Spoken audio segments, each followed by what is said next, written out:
अस्सलाम वालेकुम। वालेकुम अस्सलाम। क्या नाम है? हमाद। हमाद, क्या करते हो आप? मैं हॉस्पिटल होता हूँ, हॉस्पिटल में क्या करते हो? रिसेप्शन पे होता हूँ। रिसेप्शन पे होते हो। ये जो रिसेप्शनिस्ट होते हैं ये इतने आवाज़ार क्यों बैठे होते हैं? आवाज़ आ नहीं होते, बहरहाल ना पेशेंट वगैरह इतने ओवरलोड हो जाता है काम, तो जिसकी वजह से फिर हमको अच्छा, कभी आपने देखा है वो आजकल बड़ी रील चल रही है कि 80 किराया ला के आए हैं ते पता नहीं की हो गया है, बला थी गया है। देखिए ना वो रील।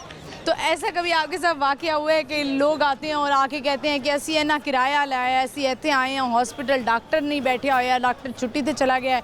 तो फिर आप कैसे सुनते हैं उनको, कैसे उनको फिर आप बताते हैं कि हम आपका हल कैसे निकालें? जी, फिर उनको हम डील करते हैं अच्छे तरीके से कि आज डॉक्टर नहीं, आज जो पेशेंट है इस तरह, फिर अगर नहीं होता तो उनको फिर एमरजेंसी में हम चेकअप करवा देते हैं उनका। तो इस तरह करके कुछ ना कुछ करके फिर हम उनका मैनेज करवा ही देते हैं। यानी कि रिसेप्शनिस्ट पे एक बहुत जिम्मेदारी आयद होती है कि वो इसको डील करें और उनको उनका हल निकाल कर दें, ऐसा ही है। माद, अगर आप रिसेप्शनिस्ट ना होते तो क्या होते?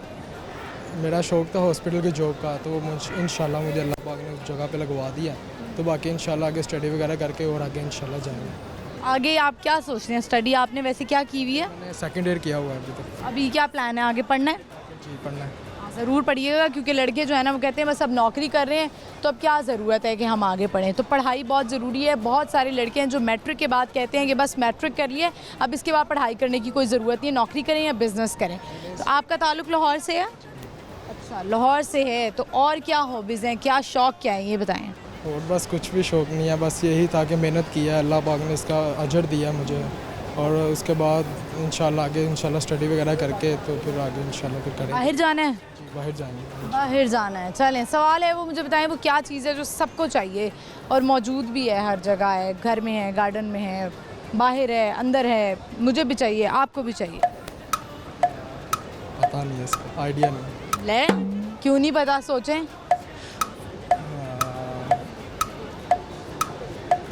नहीं, आइडिया नहीं। नहीं पता? चलें, कुछ सुनाएंगे? नहीं नहीं, कोई शेर आता होगा, कुछ तो सुनाएं। ये नहीं, कभी भी नहीं। क्या आप ये हाथों को ऐसे ऐसे क्यों कर रहे हैं? शर्म आ रहे हैं? नहीं, शर्माना क्यों है? कंफ्यूज हो रहे हैं? नहीं, कंफ्यूज क्यों है? फिर सुनाएं ना, कुछ गाना सुनाएं, कुछ शेर सुनाएं। आता ही नहीं है, कभी गाया आता ही नहीं है। ज़िंदगी का कोई दिलचस्प वाक़या सुना दे। कभी आप गुम गए हो, या कोई आपको कभी मार पड़ी हो, या आपने कभी किसी को ओए होए होए। फिर बस कोई 2-3 साल रिलेशन रहा, उसके बाद ख़त्म हो गया। क्यों? लड़की उनकी मैरिड हो गई थी, लड़की की मैरिज, शादी हो गई। उनके घर वालों ने उसकी मैरिज कर दी थी। ओए, फिर क्या हुआ? आपने कोशिश की थी, रिश्ता भेजा था? कोशिश की थी, लेकिन वो पहले मानी थी कि मैं कर लूँगी, लेकिन एंड पे उसने बोला कि नहीं। वैसे तो मैंने हमाद ये सुना है कि लड़के ऐसे करते हैं। लड़के कहते हैं कि अम्मी नहीं मानी, अबू नहीं माने, और पता नहीं कोई बड़े ऊंचे ख़ानदान में करनी है। ये लड़कियां कैसे छोड़ जाती हैं? लड़के ऐसे नहीं करते, लड़की बेवफा होती है, लड़की यही चाहती है कि वो हमेशा बेहतर की तलाश में होती है। लड़की बेहतर क्या होती है? बेहतर को आप पैसे को बेहतर कहते हैं? पैसे दे के लड़की, और इसके बाद शक्ल सूरत तो आप ठीक लग रहे हैं। ठीक ठाक, अल्लाह का शुक्र है। वही तो कह रही हूँ कि फिर किस चीज़ पे छोड़ा? पैसों पे छोड़ा?